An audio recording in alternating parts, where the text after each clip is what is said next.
সচিবালয়ের সামনে বিশৃঙ্খলাকারী ৩৭৫ আনসারকে পাঠানো হলো কারাগারে। কারো চক্রান্ত বাস্তবায়ন করতে দেয়া হবে না, হুঁশিয়ারি উপদেষ্টাদের।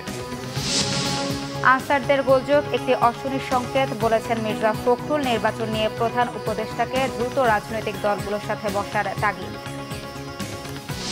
ধীরে হলেও পানি নামছে বিভিন্ন এলাকায়, কোথাও কোথাও অবস্থার অবনতি। দুর্গতদের পাশে সব শ্রেণী পেশার মানুষ।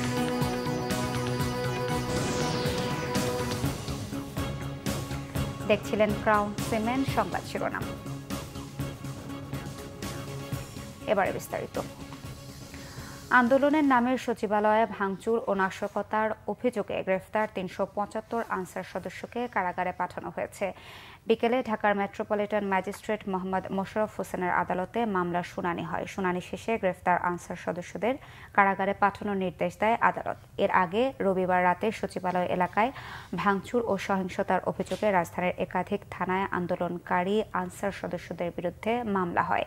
শাহবাগ থানায় ২০৮ জনের নাম উল্লেখ সহ আসামি করা হয়েছে ২ থেকে ৩ হাজার জনকে। পল্টন থানায় ১১৪ জনের নাম উল্লেখ করে ৩ থেকে ৪ হাজার জনের বিরুদ্ধে মামলা হয়েছে। এছাড়া রমনা থানায় ৯৮ জনের নাম উল্লেখ করে অজ্ঞাত ২ থেকে ৩ হাজার জনের বিরুদ্ধে মামলা করেছে পুলিশ।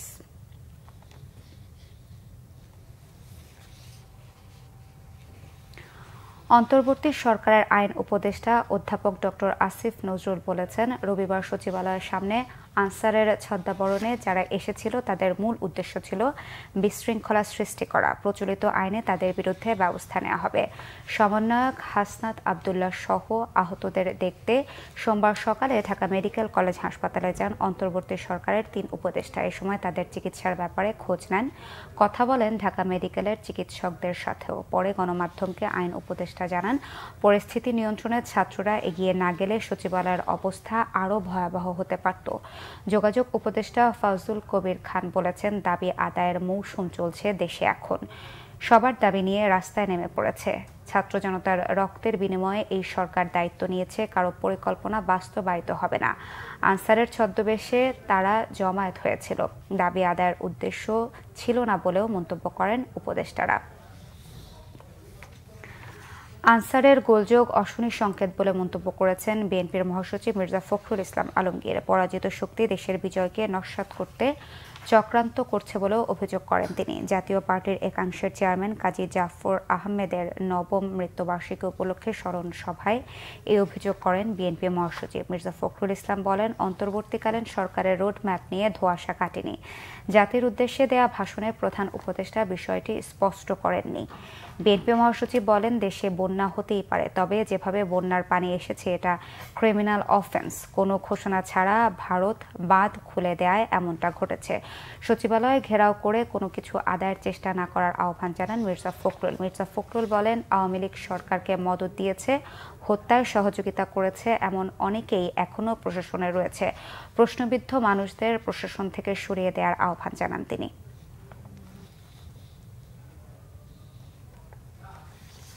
ধীরে ধীরে উন্নতি হচ্ছে বেশিরভাগ এলাকার বন্যা পরিস্থিতির। কয়েক জায়গায় অবনতি হয়েছে। উপদ্রুত এলাকায় সরকারি বেসরকারি পর্যায়ে ত্রাণ, খাবার পানি, ঔষধ বিতরণ অব্যাহত আছে। তবে প্রত্যন্ত ও দুর্গম এলাকায় ত্রাণ পাচ্ছেন না অনেকে। চরম দুর্ভোগে বন্যার্তরা। বাদ দিয়ে পানি ঢুকে বুড়িচং ব্রাহ্মণপাড়া উপজেলার বিস্তীর্ণ এলাকা প্লাবিত হয়েছে। পর্যাপ্ত ত্রাণ সামগ্রী থাকলেও নৌকা ও ট্রলার না থাকায় উপদ্রুত এলাকায় তা পৌঁছানো যাচ্ছে না। লাঙ্গলকোট, লাকসাম, মনোহরগঞ্জ, চৌদ্দগ্রাম, বড়ুয়া সহ বেশ কটি উপজেলায় বন্যা পরিস্থিতি অপরিবর্তিত রয়েছে। জেলায় ৭.৫ লাখ মানুষ এখনো পানিবন্দী। সিএনজি ব্রিজের উপরে ছিল, সিএনজি সিধা সরকারের ওদিকে চলে গেছে। নোয়াখালীতে বন্যার অবনতি হয়েছে। কোম্পানিগঞ্জের মুছাপুর ক্লোজার গেট ভেঙে জেলা শহর মাইদি সহ বিভিন্ন উপজেলার বেশিরভাগ এলাকা তলিয়ে গেছে। জেলার ৯টি উপজেলার মধ্যে ৮টি উপজেলা বন্যায় ক্ষতি হয়েছে। সবচেয়ে খারাপ অবস্থা চাটখিলের জয়াগ, সাদুরখিল, মেকরারচর, পারকোট, জিরতলি ও মোহাম্মদপুরের ৩৮৮ আশ্রয় কেন্দ্রে আশ্রয় নিয়েছে লাখো মানুষ। বন্যার্তদের মাঝে শুকনো খাবার ও পানি বিতরণ করছে সরকারি বেসরকারি বিভিন্ন সংগঠন। বাড়িঘর থেকে পানি না সরায় এখনো আশ্রয় কেন্দ্রে আছেন অনেকে।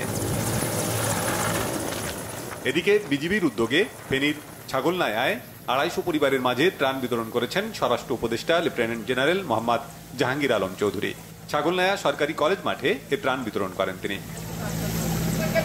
টানা বৃষ্টি ও জোয়ারের পানিতে লক্ষ্মীপুর সদর, রায়পুর, রামগঞ্জ, রামগতি ও কমলনগর উপজেলার প্রায় ৯০% এলাকা প্লাবিত হয়েছে। জেলার প্রায় ৮ লাখ মানুষ পানিবন্দী। প্রতিদিন আশ্রয় কেন্দ্রগুলোতে মানুষের সংখ্যা বাড়ছে। ১৮৫টি আশ্রয় কেন্দ্রে আছে প্রায় ২০,০০০ মানুষ। দুর্গম এলাকায় চলছে ত্রাণের জন্য তীব্র হাহাকার। বৃষ্টির কারণে প্রচুর পরিমাণ পানি বাড়ছে। গত ২-৩ দিনে প্রায় ১ ফুট পানি আমাদের এখানে বাড়ছে। আর সাহায্য সহযোগিতা ত্রাণের অবস্থা যেটা বলতেছেন, আমরা এখনো আমাদের গরিব দুঃখী অনেকেই আছে যারা কোনো ত্রাণে পায়নি। মৌলভীবাজারের মনু, ধলাই ও কুশিয়ারার পানি বিপদসীমার নিচ দিয়ে বইছে। তবে জুড়ি নদীর পানি এখনো বিপদসীমার উপরে। সরকারিভাবে ত্রাণ দেওয়ার পাশাপাশি বিভিন্ন রাজনৈতিক দল, সামাজিক সংগঠন ও ব্যক্তি উদ্যোগে ত্রাণ বিতরণ চলছে। চলতি মাসে আকস্মিক বন্যার কবলে পড়ে ১১ জেলার ৭৩টি উপজেলা। ক্ষতিগ্রস্ত হয় ৫৪৫টি ইউনিয়ন ও পৌরসভা। Banglavision news desk. ভয়াবহ বন্যায় পানিবন্দী ফেনীর লাখো মানুষ। জেলার ফুলগাজী, পরশুরামপুর, ছাগলনাইয়া আর দাগনভূঞায় নাজুক পরিস্থিতি। দর্শক, বন্যা পরিস্থিতির সংবাদ সংগ্রহে ফেনীতে আছেন আমাদের সিনিয়র রিপোর্টার মুহিবুল্লাহ মুহিব। যুক্ত হচ্ছে তার সাথে। মুহিব, ফেনী সহ বন্যা কবলিত এলাকাগুলোর সার্বিক চিত্র আমাদেরকে জানাবেন, আর ত্রাণ কার্যক্রম কেমন চলছে সেখানে? শাকিলা, এই মুহূর্তে আমি রয়েছি ফেনী সদরে, অর্থাৎ টেকনিক্যাল স্কুল অ্যান্ড কলেজে। আপনি নিশ্চয়ই জানেন যে ফেনী সবচেয়ে বন্যা কবলিত এলাকা। এই এলাকার প্রায় ৬টি উপজেলা কিন্তু বন্যায় সবচেয়ে বেশি ক্ষতিগ্রস্ত। এখনও কিন্তু আশ্রয়হীন মানুষদের আশ্রয় হয়েছে এই এলাকার বিভিন্ন স্কুল, কলেজ এবং বিশ্ববিদ্যালয়ে।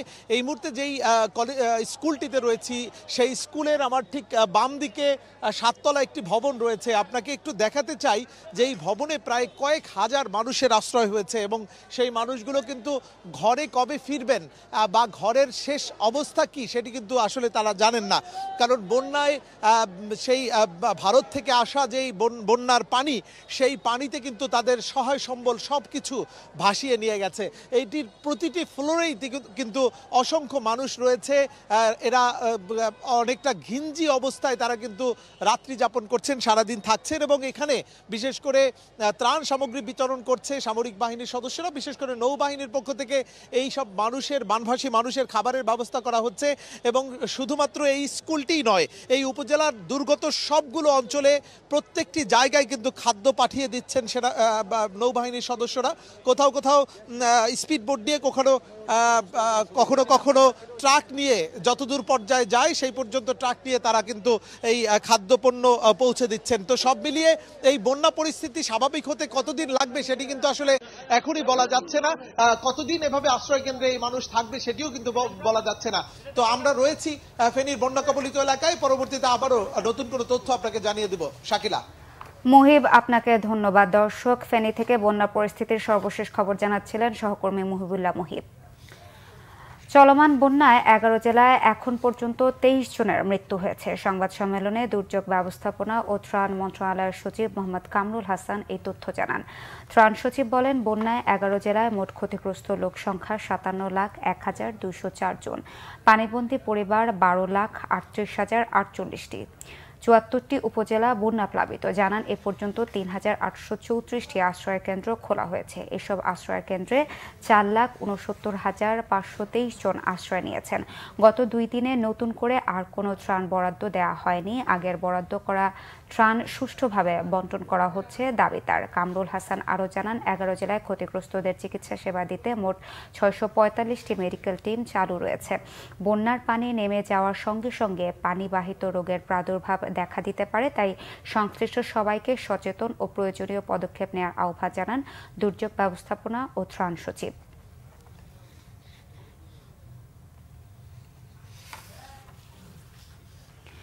বন্যায় ক্ষতিগ্রস্তদের পুনর্বাসনের নিশ্চয়তা দিয়েছেন স্বরাষ্ট্র উপদেষ্টা অবসরপ্রাপ্ত লেফটেন্যান্ট জেনারেল মোহাম্মদ জাহাঙ্গীর আলম চৌধুরী।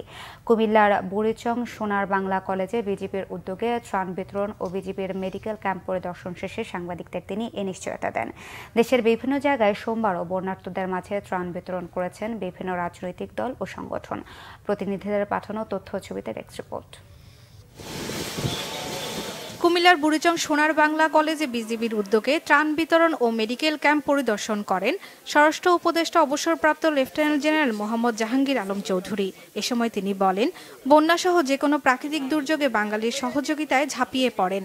ত্রাণের কোনো সমস্যা হবে না বলেও আশ্বস্ত করেন তিনি। বিজিবি মহাপরিচালক মেজর জেনারেল মোহাম্মদ আশরাফুজ্জামান সিদ্দিকী এ সময় তার সাথে ছিলেন। আমরা কিন্তু ব্যবস্থা নিচ্ছিও, নৌবাহিনীর থেকে আনা হয়েছে, নৌবাহিনী কিন্তু ত্রাণ, তারপরে কোস্টগার্ড তারাও কিন্তু কাজ করতেছে, আর এদিকে তো ধরেন যে বিজিবি তারা নিজেরও কিন্তু নৌকা ভাড়া করে কাজ করতেছে, তারপর পুলিশ আপনি করতেছে, আনসার আপনি করতেছে, সেনাবাহিনী এর হলো কেন্দ্রীয় দায়িত্বে আছে, তারাও সব কিছু কোঅর্ডিনেট করে দিচ্ছে। ইভেন বিমান বাহিনী আপনাদের একটার পর একটা কিন্তু হেলিকপ্টার আসতেছে রিলিফে। আমার মনে হয় আল্লাহ দিলে কোনো অসুবিধা হবে না, তবে সাময়িক তো একটা কষ্ট সবারই হচ্ছে। এদিকে বিএনপির ভারপ্রাপ্ত চেয়ারম্যান তারেক রহমানের নির্দেশনায় বুড়িচং, কুমিল্লার সোনার বাংলা কলেজ, ভরসা বহুমুখী উচ্চ বিদ্যালয়, বুড়িচং ও নানুয়া বাজারে বন্যার্তদের মাঝে ত্রাণ বিতরণ করেছেন বিএনপির স্বাস্থ্য বিষয়ক সম্পাদক ডাক্তার রফিকুল ইসলাম। দলের অন্য নেতারাও এ সময় তার সাথে ছিলেন। খাগড়াছড়িতে ত্রাণ বিতরণ করেছে সেনাবাহিনীর Guimara region commander brigadier general Mohammad Raisul Islam. Hajipara, Amtalipara, Borpilak, Hafchhari সহ বিভিন্ন এলাকায় ত্রাণ বিতরণ করা হয়। এদিকে খাগড়াছড়ির মাটিরাঙ্গায় বন্যা কবলিত এলাকা পরিদর্শন ও ত্রাণ বিতরণ করেন জেলা প্রশাসক। বন্যা দুর্গত হতভাগ্যদের পাশে দাঁড়িয়েছে ঠাকুরগাঁও বিএনপি। জেলা ত্রাণ সংগ্রহ অভিযান চালিয়ে যাচ্ছেন তারা। বন্যার্তদের পাশে দাঁড়িয়েছে আহলে সুন্নাত ওয়াল জামাত। ফেনী, নোয়াখালী, চট্টগ্রাম ও কুমিল্লার বিভিন্ন অঞ্চলে উদ্ধার কাজ ও শুকনো খাবার সহযোগিতা পৌঁছে দিচ্ছেন সংগঠনটির নির্বাহী মহাসচিব মুফতি আব্দুল কাশেম মোহাম্মদ ফজলে হকের নেতৃত্বে কয়েকটি দল পানিবন্দী প্রান্তিক মানুষের কাছে ত্রাণ পৌঁছে দিচ্ছে। বিভিন্ন আশ্রয় কেন্দ্রেও ত্রাণ বিতরণ করছেন সংগঠনটি। শর্মিলা কেয়া, বাংলা ভিশন নিউজ ডেস্ক। সাবেক তথ্যমন্ত্রী ও জাতীয় সমাজতান্ত্রিক দল জাসদের সভাপতি হাসানুল হক ইনুকে নিউ মার্কেট থানায় দায়ের করা হত্যা মামলায় গ্রেফতার দেখানো হয়েছে। বিকেলে রাজধানীর উত্তরার একটি বাসা থেকে গ্রেফতার করা হয় হাসানুল হক ইনুকে। গত 5 আগস্ট আওয়ামী লীগ সরকারের পতনের পর দেশের বিভিন্ন জায়গায় ইনুর বিরুদ্ধে হত্যাসহ একাধিক মামলা হয়। আওয়ামী লীগ নেতৃত্বাধীন 14 দলের শরিক জাসদ সভাপতি হাসানুল হক ইনু নৌকা প্রতীক নিয়ে টানা 3 বার সংসদ সদস্য নির্বাচিত হন। এর মধ্যে একবার তথ্যমন্ত্রী হন। এর আগে বৃহস্পতিবার রাজধানীর গুলশান থেকে বাংলাদেশের ওয়ার্কার্স পার্টির সভাপতি ও সাবেক মন্ত্রী ও এমপি রাশেদ খান মেননকে গ্রেফতার করা হয়। নানা আয়োজনে দেশে পালিত হয়েছে শ্রীকৃষ্ণের জন্মাষ্টমী। দিনটি উপলক্ষে হিন্দু ধর্মাবলম্বীরা বাহারি সাজে বর্ণাঢ্য র্যালি ও শোভাযাত্রা নিয়ে প্রদক্ষিণ করে শহরের বিভিন্ন সড়ক। দেশের বিভিন্ন জায়গা থেকে প্রতিনিধিদের পাঠানো তথ্য ও ছবিতে ডেস্ক রিপোর্ট। শ্রীকৃষ্ণের জন্মাষ্টমী উপলক্ষে শোভাযাত্রা বের করে সিলেটের হিন্দু ধর্মাবলম্বীরা। সকালে পৃথকভাবে নগরীর মির্জা জাঙ্গাল নিমবাগ আশ্রম থেকে শোভাযাত্রাটি উদ্বোধন করেন সাবেক সিটি মেয়র আরিফুল হক চৌধুরী। শোভাযাত্রাটি নগরীর বিভিন্ন সড়ক প্রদক্ষিণ করে মন্দির এলাকায় গিয়ে সমাবেত হয়। পরমেশ্বর ভগবান শ্রীকৃষ্ণের জন্মাষ্টমীর মহোৎসব পালিত হয়েছে লালমনিরহাটে। দিনটি উপলক্ষে সকালে শ্রী শ্রী গৌরশঙ্কর গোশালা সোসাইটি অঙ্গনে আলোচনা সভার আয়োজন করা হয়। এতে প্রধান অতিথি ছিলেন বিএনপির সাংগঠনিক সম্পাদক আসাদুল হাবিব দুলু। পূজা অর্চনা ও আলোচনা সভার মধ্য দিয়ে দিনটি পালিত হয়েছে বাগেরহাটে। দুপুরে শহরের হরিসভা মন্দিরে শ্রীকৃষ্ণের জন্মদিন উপলক্ষে আলোচনা সভার আয়োজন করা হয়। এতে উপস্থিত ছিলেন জেলা বিএনপির সাবেক সভাপতি এম.এ. সালাম। জন্মাষ্টমী পালিত হয়েছে ব্রাহ্মণবাড়িয়ায়। দিনটি উপলক্ষে মঙ্গল শোভাযাত্রা, বর্ণাঢ্য ও ছাত্র আন্দোলনে নিহতদের স্মরণে প্রার্থনা করেন হিন্দু ধর্মাবলম্বীরা। উপস্থিত ছিলেন জেলা বিএনপির সাবেক সভাপতি হাফিজুর রহমান মোল্লা কোচি। নানা আয়োজনে দিনটি পালিত হয়েছে জয়পুরহাটে। সকালে শহরের কেন্দ্রীয় শিব মন্দির চত্বরে প্রদীপ জ্বালিয়ে দিবসের সূচনা করেন জেলা পূজা উদযাপন পরিষদের সভাপতি অ্যাডভোকেট ঋষিকেশ সরকার। পরে বর্ণাঢ্য মঙ্গল শোভাযাত্রাটি প্রধান সড়ক প্রদক্ষিণ করে একই স্থানে গিয়ে শেষ হয়। ভগবান শ্রীকৃষ্ণের জন্মদিবস পালিত হয়েছে রাজশাহীতে। বাংলাদেশ হিন্দু বৌদ্ধ খ্রিস্টান কল্যাণ ফ্রন্টের উদ্যোগে দুপুরে বর্ণাঢ্য র্যালি ও আলোচনা সভার আয়োজন করা হয়। উপস্থিত ছিলেন অতিরিক্ত জেলা প্রশাসক সার্বিক কল্যাণ চৌধুরী। নানা আয়োজনের মধ্য দিয়ে দিনটি পালন করেছে সিরাজগঞ্জের হিন্দু ধর্মাবলম্বীরা। সকালে বাংলাদেশ পূজা উদযাপন পরিষদ জেলা শাখার আয়োজনে শহরের ভাসানী কলেজের সামনে শোভাযাত্রার আয়োজন করা হয়। এতে উপস্থিত ছিলেন সাবেক সংসদ সদস্য রোমানা মাহমুদ। জন্ম উৎসব পালিত হয়েছে টাঙ্গাইলে। সকালে শহরের বড় কালীবাড়ি প্রাঙ্গণ থেকে একটি বর্ণাঢ্য শোভাযাত্রা বিভিন্ন গুরুত্বপূর্ণ সড়ক ঘুরে একই স্থানে গিয়ে শেষ হয়। উপস্থিত ছিলেন মন্দির কমিটির সাধারণ সম্পাদক জীবন কৃষ্ণ চৌধুরী। এছাড়াও দিনটি পালিত হয়েছে ঝালকাঠি, নীলফামারী, রাঙ্গামাটি ও গাইবান্ধা সহ বিভিন্ন জায়গায়। Bangla vision news desk. নারায়ণগঞ্জের রূপগঞ্জে সাবেক মন্ত্রী গোলাম দস্তগীর গাজীর মালিকানাধীন গাজী টায়ার ফ্যাক্টরির আগুন নিয়ন্ত্রণে এনেছে ফায়ার সার্ভিস। এ ঘটনায় বেশ কয়েকজন নিখোঁজের দাবি করেছেন স্বজনরা। রবিবার রাত 10:30টার দিকে উপজেলার তারাবো পৌরসভার রূপসী এলাকায় এই কারখানায় লুটের পর আগুন ধরিয়ে দেওয়া হয় বলে জানিয়েছে স্থানীয়রা। রাতভর চেষ্টায়ও আগুন নেভানো সম্ভব হয়নি। থেমে থেমে বিস্ফোরণে কেঁপে উঠে আশেপাশের এলাকা। সোমবার দুপুরে আগুন নেভায় ফায়ার সার্ভিস। তবে এখনও ধোঁয়া উঠছে। পুড়ে যাওয়া কারখানার সামনে নিখোঁজ মানুষের স্বজনরা ভিড় জমিয়েছেন। স্থানীয়রা জানায়, সাবেক মন্ত্রী ও গাজী গ্রুপের চেয়ারম্যান গোলাম দস্তগীর গাজীকে গ্রেফতারের পর থেকে কারখানাটিতে লুটপাট চলে। আগুন লাগার সময়ও লুট করতে গিয়ে বেশ কয়েকজন ভেতরে আটকা পড়ে। অবকাঠামোগত ও ভেতরে থাকা টায়ার উৎপাদনের দাহ্য পদার্থের কারণে আগুন নেভাতে বেগ পেতে হয় ফায়ার সার্ভিসকে। বিএনপির স্থায়ী কমিটির সদস্য সালাউদ্দিন আহমেদ বলেছেন, ছাত্র জনতার আন্দোলনে শহীদদের স্বপ্নের অসাম্প্রদায়িক ও গণতান্ত্রিক বাংলাদেশ গড়ে তুলতে তার দল অঙ্গীকারবদ্ধ। বিএনপির ভারপ্রাপ্ত চেয়ারম্যান তারেক রহমানের পক্ষ থেকে দুপুরে টাঙ্গাইলের ভূঁইয়াপুর শহীদ পলাশের বাড়িতে যান সালাউদ্দিন আহমেদ। পলাশের কবর জিয়ারত করেন এবং পরিবারের সদস্যদের সমবেদনা জানান তিনি। পরে সাংবাদিকদের বিএনপির স্থায়ী কমিটির এই সদস্য বলেন, বৈষম্যহীন, মানবিক মর্যাদা, সামাজিক সুবিচারের বাংলাদেশ গড়ে তুলতে সামনে এগিয়ে যেতে হবে। বিএনপির প্রচার সম্পাদক সুলতান সালাউদ্দিন টুকু এ সময় তার সাথে ছিলেন। তিনি বলেন, প্রতিহিংসার রাজনীতি এদেশে আর ফিরে আসবে না। পরে ভূঁইয়াপুর বাসস্ট্যান্ড জনসভায় যোগ দেন সালাউদ্দিন আহমেদ।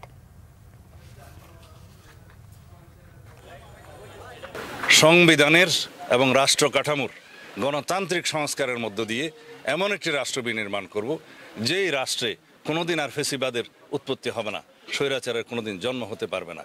প্রকৃতপক্ষে সংসদই হবে জনগণের সমস্ত কর্মকাণ্ডের মূলবিন্দু। সেই অঙ্গীকার আমাদের আছে। সুতরাং এটা ভাবার কোনো সুযোগ নাই যে ভবিষ্যতে কোনোদিন কোনো স্বৈরাচারের জন্ম হবে। দেশের বিভিন্ন জায়গার আরো কিছু খবর নিয়ে এবারে দেখুন একটি ডেস্ক রিপোর্ট।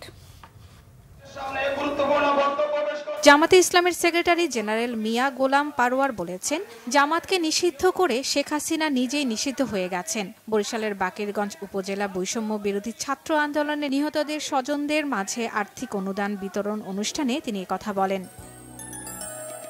স্বৈরাচার হাসিনা বিরোধী ছাত্র জনতার আন্দোলনে হতাহত ও বন্যায় ক্ষতিগ্রস্তদের স্মরণে দোয়া মাহফিল হয়েছে বগুড়ায়। প্রেস ক্লাব মিলনায়তনে সাংবাদিক ইউনিয়ন এ কর্মসূচির আয়োজন করে। সংবাদ শেষ করব ক্রাউন সিমেন্ট শিরোনামগুলো আরেকবার জানিয়ে। সচিবালয়ের সামনে বিশৃঙ্খলাকারী 375 আনসারকে পাঠানো হলো কারাগারে। কারো চক্রান্ত বাস্তবায়ন করতে দেওয়া হবে না, হুঁশিয়ারি উপদেষ্টাদের। আনসারদের গোলযোগ একটি অশনি সংকেত বলেছেন মির্জা ফখরুল। নির্বাচন নিয়ে প্রধান উপদেষ্টাকে দ্রুত রাজনৈতিক দলগুলোর সাথে বসার তাগিদ। ধীরে হলেও পানি নামছে বিভিন্ন এলাকায়, কোথাও কোথাও অবস্থার অবনতি। দুর্গতদের পাশে সব শ্রেণী পেশার মানুষ।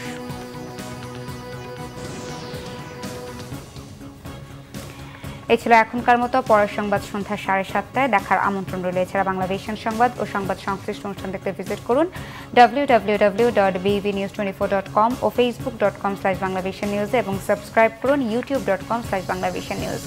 এতক্ষণ সাথে থাকায় ধন্যবাদ সবাইকে।